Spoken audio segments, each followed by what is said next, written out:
Good afternoon, I'm Mateusz Jaroński with your 12:45 news bulletin. The latest government figures reveal hospital admissions for self-harm in Southampton have reached a record high.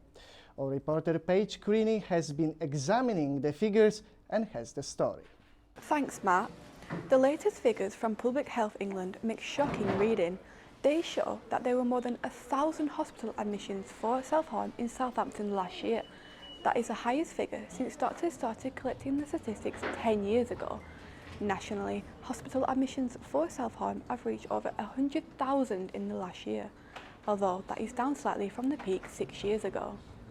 In Southampton, women are much more likely to be admitted than men, with the figures showing that in the local population, 478 women in every 100,000 are admitted, compared to only 277 men. But why is that the case? Well, experts say that domestic violence and abuse can increase the likelihood of women experiencing bad mental health and hurting themselves as a result. Admission rates in the more deprived areas across the country were 241 in every 100,000, considerably higher than the less deprived areas. In Southampton, mental health charities have reacted with shock to these figures and demanded that a promised £2.3 billion government investment is targeted to reach and support those most in need and fund frontline care services. Samaritan's Helpline are also available 24 hours a day to help with anybody suffering with bad mental health. Thanks, Paige. The coronavirus outbreak has caused spikes of racism across Southampton. Police have confirmed they've received 4 reports of incidents linked to speculation about coronavirus across the city. In one alleged incident, a University of Southampton student reportedly had a stone thrown at him in the city centre. Meanwhile, a staff member at a Chinese restaurant was said to have been harassed by a man who mentioned the virus. Next Wednesday, Resell, the Solent University student-run fashion store in Southampton, is holding a Swap, Not Shop event to raise money for the brain tumor charity. The event also helps promote a sustainable way of refreshing your wardrobe. Hannah Watkins reports. Do you want some new clothes but you're on a tight budget? Well, this Wednesday, Resell are holding a clothes swap where you can bring in your unwanted items in exchange for new ones whilst donating to charity. Don't worry if you don't have any clothes to swap, as donations are also accepted in exchange for tokens. The event takes place at the Marlin Shopping Centre in Resell on the 1st floor. Lauren Grist, a master's student who studies at Solent University, is the founder of the event and explains what clothes have already been donated. So literally have been donated so many good clothes from so many people. We've got things from like jeans and like pyjama bottoms, pyjama tops, to like bridesmaid dresses and bridesmaid shawls, like summer dresses. There's literally everything. So it's quite good. It's like a massive range of clothes that we've got.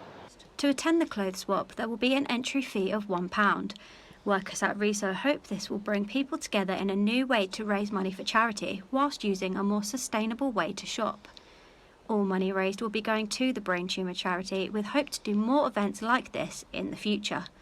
This is Hannah Watkins for Solent Journalism. A popular city centre restaurant is closed due to flooding.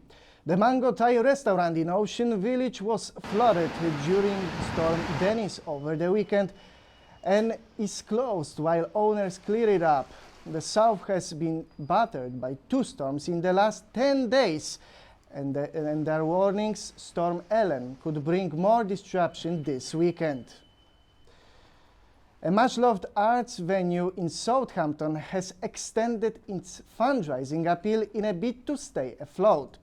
The Art Cafe launched a fundraising appeal 2 weeks ago and so far has raised almost £9,000 towards securing its survival. It needs £25,000 to secure its future. It now intends to run the appeal until next month. Lauren Borwick visited the cafe and earlier sent this. 2 weeks after our visit to the Arts House, they are still fundraising for the upkeep of their business, where they intend to make the menu simpler and cheaper and have an emergency fund for the future. They have raised just over £8,500 of their £25,000 target, which they intend to reach by March. With the rise of vegan availability in Southampton, it means the cafe hasn't done so well in previous years, and last year's fundraiser fell £10,000 short.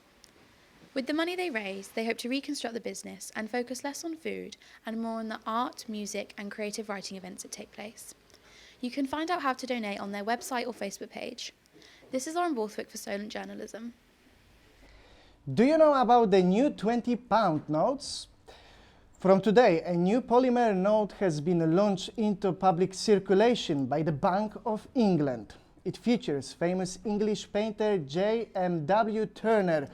The £20 note is the third plastic banknote after the £5 and £10 notes were issued last year. The Bank of England has said half of cash machines will be dispensing the new notes in just 2 weeks' time. Sport now. And Southampton take on Aston Villa this Saturday afternoon, looking to get back to winning ways in the Premier League.